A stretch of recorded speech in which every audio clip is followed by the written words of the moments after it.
Hey, today I'm making a super satisfying acrylic pour painting you can do at home. 2 minutes step by step. Let's go.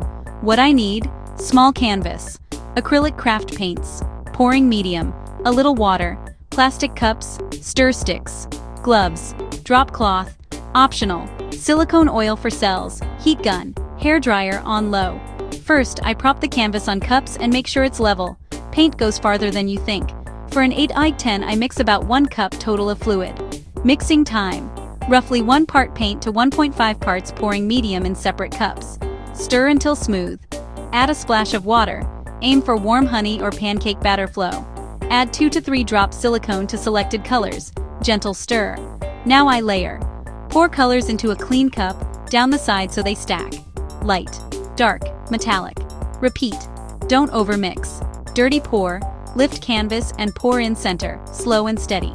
Flip cup. Set cup face down, wait 5 seconds, then lift. I tilt. Move paint to each corner, keep pattern stretching. Drizzle leftover color along edges if needed. Bubbles? Pass a heat gun on low, a few inches away, always moving. No torch needed. When I love the composition, I stop. Wipe drips under edges to keep lines clean. Let dry flat and dust-free for 24-48 hours. After dry, gloss varnish. Art resin. That's it. Fluid, bold, and totally custom. Tag me when you try it and I'll shout out my favorites. Happy pouring!